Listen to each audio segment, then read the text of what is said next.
Eu vou te contar o dia em que a minha vida partiu ao meio. Não foi dramático. Não foi uma cena de filme. Foi uma mensagem de texto num celular que não era meu. E depois disso nada foi igual. Como eu superei a traição da minha esposa?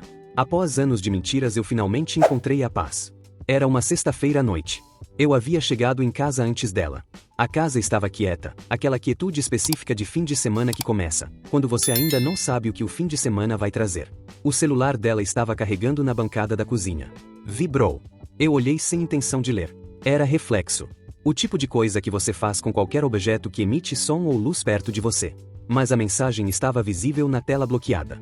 E o que eu li naqueles 2 segundos foi suficiente para reorganizar completamente tudo o que eu achava que sabia sobre a minha vida. Não vou repetir as palavras exatas. Mas eram palavras que não existem entre 2 pessoas que são apenas colegas. Que não existem entre 2 pessoas que são apenas amigos. Que só existem entre 2 pessoas que cruzaram uma linha que não tem volta. Eu pousei o celular de volta na bancada. Exatamente como estava. Fui até o banheiro. Fechei a porta. Sentei no chão com as costas na parede fria. E fiquei lá por quanto tempo eu não sei dizer. Ela chegou 40 minutos depois. Eu estava de volta na sala quando ela entrou. Televisão ligada. Copo d'água na mão. A aparência de alguém que estava exatamente onde havia estado a tarde toda. Oi, ela disse, jogando as chaves na mesa. Oi, eu disse. Você comeu? Ainda não. Eu passo no mercado amanhã cedo. Tem coisa para fazer uma omelete. Tá bom. Ela foi pro quarto. Voltou com roupa de casa. Sentou do lado oposto no sofá. A gente ficou assistindo televisão por 2 horas como se nada tivesse acontecido. Como se eu não estivesse sentado ali com o chão sumido debaixo dos pés tentando respirar normalmente enquanto a tela mostrava alguma coisa que eu não estava vendo. Ela foi dormir às 11. Eu fiquei na sala até às 3 da manhã. Sozinho com aquela mensagem que eu não conseguia tirar da cabeça. No dia seguinte ela saiu cedo para a academia. Assim que o carro dela saiu da garagem, eu fui até o quarto. O notebook dela estava na mesa de cabeceira. Eu sabia a senha. 10 anos de casamento constroem esse tipo de conhecimento casual que você nem percebe que acumulou. Abri.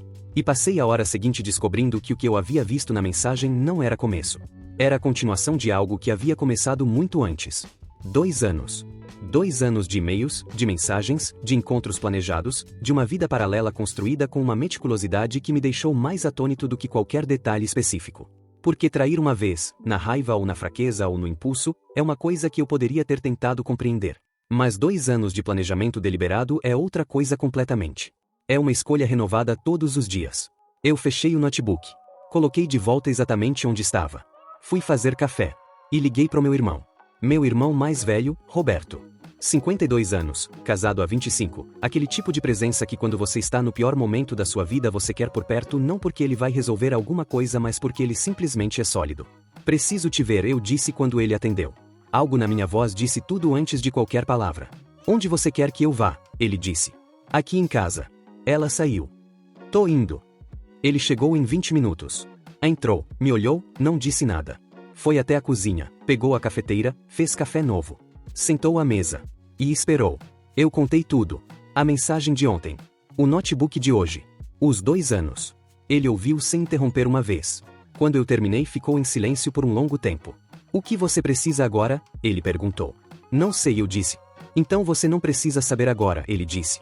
Você precisa respirar primeiro. Simples assim. Respirar primeiro. Ela voltou da academia enquanto Roberto ainda estava lá. Quando ela entrou na cozinha e viu os 2 sentados, algo passou no rosto dela. Uma avaliação rápida. Uma leitura de ambiente. Oi, Roberto, ela disse com naturalidade. Oi, ele disse. Ela olhou para mim. E eu olhei para ela. E acho que foi naquele momento, no jeito como eu olhei, que ela soube. Não disse nada. Não perguntou nada. Foi tomar banho. O Roberto ficou mais meia hora. Antes de sair me abraçou por um longo tempo sem dizer nada. Às vezes abraço é a coisa mais útil que existe. Quando ela voltou do banho, estávamos sós. Ela sentou à mesa. Me olhou. Você sabe, ela disse. Não era pergunta. Sei, eu disse. O que se seguiu foi a conversa mais longa e mais devastadora da minha vida. Não porque houve gritos. Porque não houve. Não porque houve acusações. Porque eu não precisei fazer nenhuma. Eu tinha as informações. Ela sabia que eu tinha. O que devastou foi a honestidade que apareceu. Ela não negou. Não construiu versão alternativa. Não tentou minimizar. Ela disse a verdade com uma clareza que de alguma forma doeu mais do que mentiras teriam doído. Disse que havia se afastado de mim há 3 anos sem conseguir nomear porquê. Que havia encontrado no outro uma atenção que havia deixado de sentir em casa. Que havia escolhido o caminho paralelo ao invés da conversa difícil porque o caminho paralelo parecia mais fácil. E por 2 anos foi mais fácil, eu disse. Por 2 anos foi uma fuga, ela disse. Que foi ficando cada vez mais cara e mais complicada e que eu não soube parar. Você não quisesse parar. Pausa longa. Não soube e não quis, ela disse. As duas coisas ao mesmo tempo. Essa honestidade terrível e necessária. O que você quer agora? Eu perguntei. Ela ficou em silêncio por um longo tempo. Eu não sei se tenho direito de querer alguma coisa, ela disse. Eu pedi que ela fosse para a casa da mãe dela. Não como punição. Como necessidade.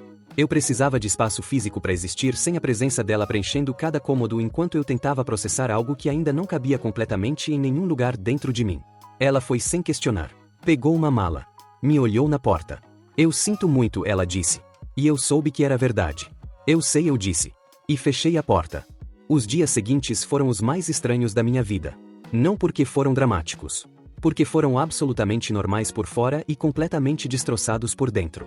Eu acordava. Fazia café. Ia trabalhar. Respondia e-mails. Almoçava. Voltava. Jantava sozinho. Dormia. A rotina como âncora quando tudo mais está flutuando. Mas à noite, quando a casa ficava completamente silenciosa, era quando o peso chegava de verdade. Não raiva. Tristeza. Uma tristeza enorme e quieta que não precisava de barulho para ser devastadora. Eu ficava na sala às 11 da noite olhando para nada e pensando em 10 anos de casamento e tentando separar o que havia sido real do que havia sido construído em cima de mentira. E a coisa mais difícil que eu descobri nessas noites é que a maior parte havia sido real. As férias reais. As risadas reais. Os momentos reais de conexão que existiram e que não somem só porque outras coisas também existiram ao lado deles. Isso tornava tudo mais complicado do que simplesmente estar com raiva. Na segunda semana liguei pro Dr. Antônio.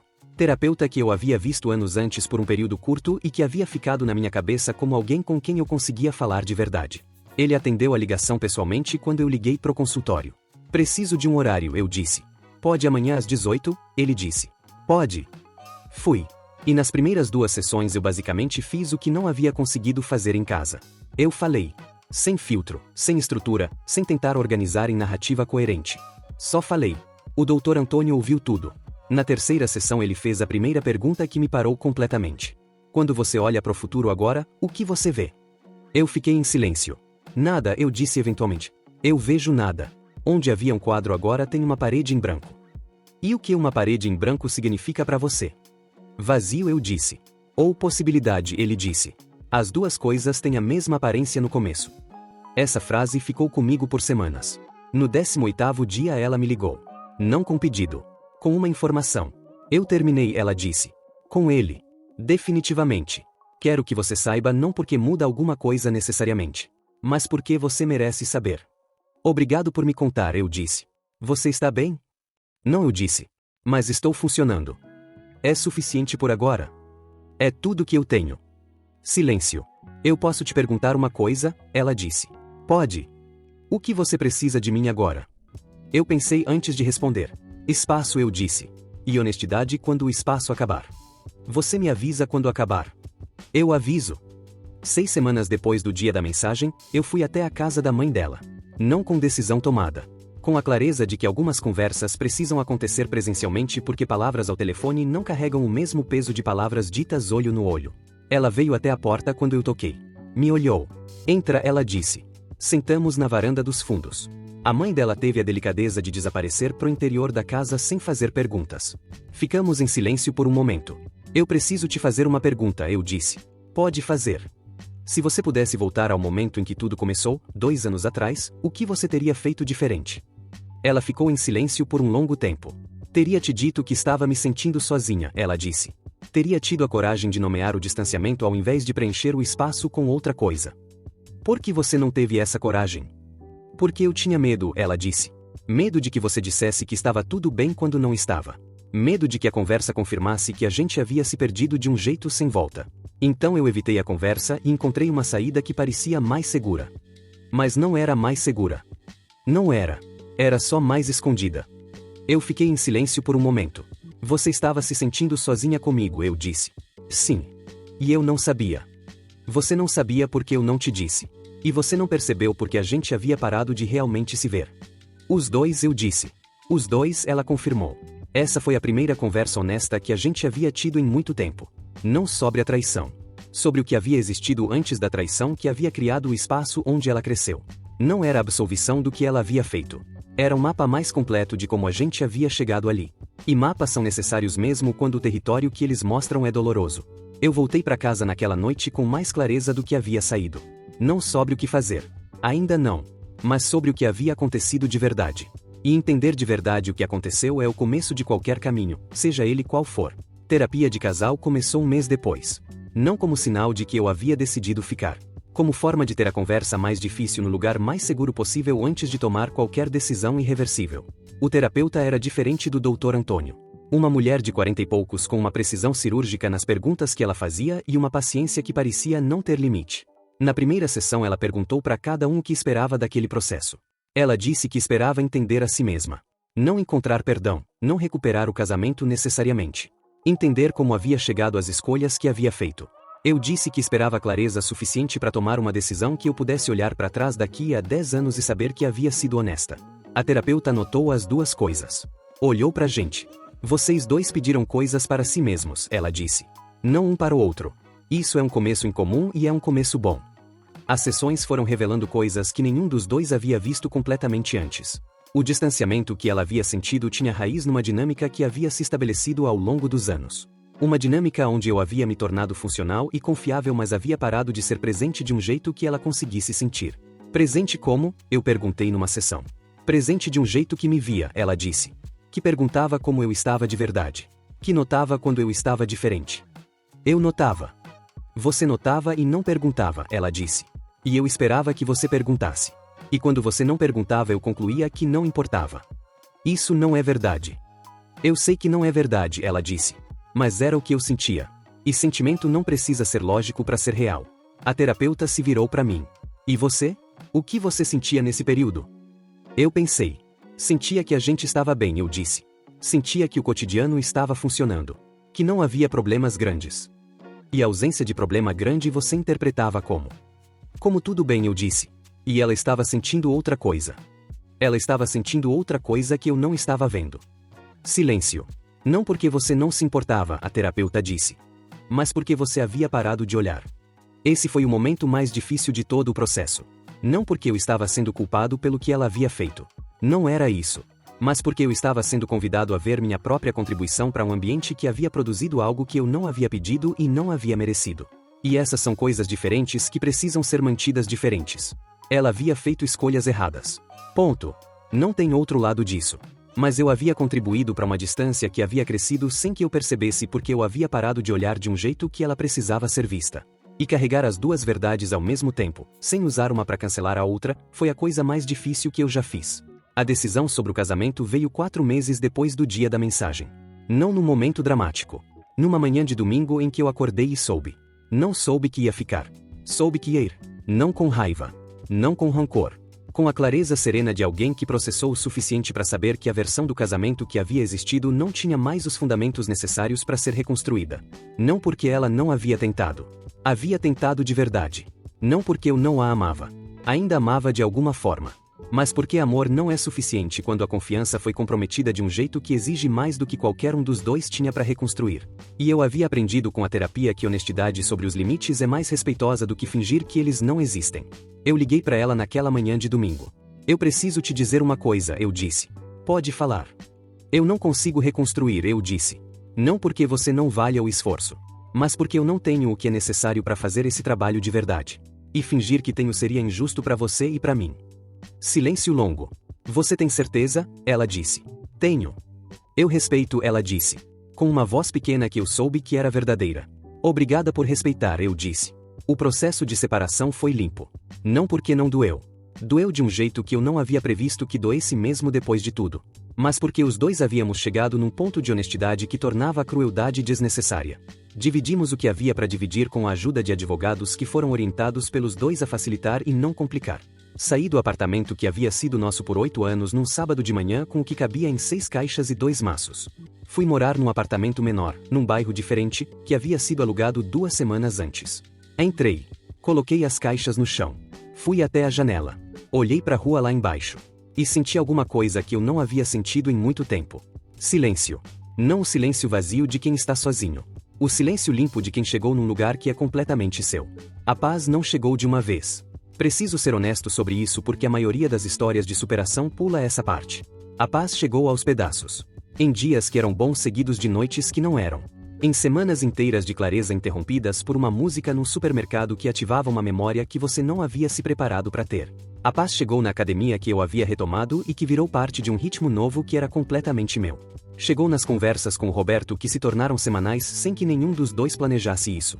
Chegou nas sessões com o Dr. Antônio que continuaram por mais 8 meses depois da separação porque eu havia aprendido o valor de ter um espaço seguro para processar o que não cabe em nenhuma outra conversa. Chegou num hobby que eu havia abandonado 15 anos atrás e que retomei quase por acidente e que de alguma forma me devolveu uma versão de mim mesmo que havia ficado esquecida. Chegou devagar, em pedaços, sem anunciar. 1 ano depois do dia da mensagem. Eu estava num café perto do meu novo apartamento numa tarde de sábado. Livro na mão, café na mesa, aquela luz de outono que faz tudo parecer mais quieto. Um amigo meu passou e me viu pela janela. Entrou. Sentou do lado oposto. Você parece diferente, ele disse. Diferente como? Mais leve, ele disse. Parece que você está de volta. Eu pensei nessa frase. De volta de onde? Eu perguntei. De onde quer que você estivesse, ele disse. Você passou uns 2 anos com uma coisa pesada em cima que você não sabia que tinha. E agora não tem mais. Eu fiquei em silêncio por um momento. Eu não sabia que estava com aquela coisa em cima, eu disse. Eu sabia, ele disse. Mas não era meu lugar falar. A gente ficou em silêncio por um momento. Como você está de verdade? Ele perguntou. Eu pensei na resposta honesta. Bem, eu disse. Não bem no sentido de que está tudo resolvido. Bem no sentido de que eu estou aqui e estou presente e não estou operando a partir do medo ou da dor. Isso é bem de verdade, ele disse. Eu concordei. 2 anos depois. Eu esbarrei com ela num supermercado. Não havia planejado. Não havia imaginado como seria quando acontecesse. A gente se viu no corredor de massas. Ela primeiro me viu. Eu vi ela ver. A gente parou. Oi, ela disse. Oi, eu disse.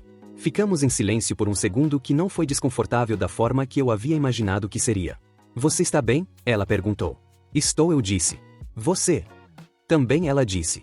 Com um sorriso pequeno que parecia verdadeiro. Fico feliz, eu disse.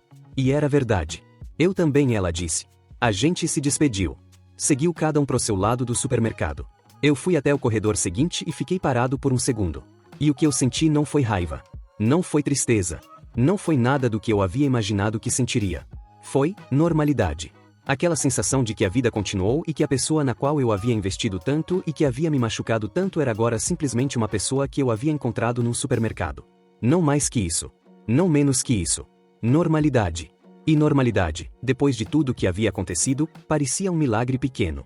Como eu superei a traição da minha esposa. Após anos de mentiras eu finalmente encontrei a paz. Não de uma vez. Não com um gesto grandioso. Não com um momento de revelação que iluminou tudo de repente. Com um dia de cada vez. Com honestidade sobre o que havia acontecido, incluindo as partes incomodas que me envolviam. Com a ajuda de pessoas que estiveram presentes quando eu precisei. Com um terapeuta que fez as perguntas certas nas horas certas. Com a decisão de que meu futuro não ia ser definido pelo que alguém havia feito comigo, mas pelo que eu escolhia fazer com o que me restava. Com a compreensão de que perdoar não é esquecer. Não é aprovar. Não é fingir que não aconteceu. Perdoar é escolher não carregar mais o peso daquilo. É devolver a pedra para quem jogou. Não com violência. Com cuidado. Com a clareza de que você não foi feito para carregar pedras que não são suas. A paz não é a ausência de dor. É a capacidade de sentar com a dor sem deixar que ela dirija. É acordar numa manhã de sábado num apartamento que é completamente seu e sentir o silêncio como presença, não como vazio. É encontrar uma pessoa que te machucou num corredor de supermercado e sentir normalidade. É olhar pro espelho e reconhecer quem está lá. Eu encontrei a paz. Não do jeito que eu havia planejado. Do jeito que ela precisava ser encontrada. Devagar. Honestamente. Com os olhos abertos. Um dia de cada vez.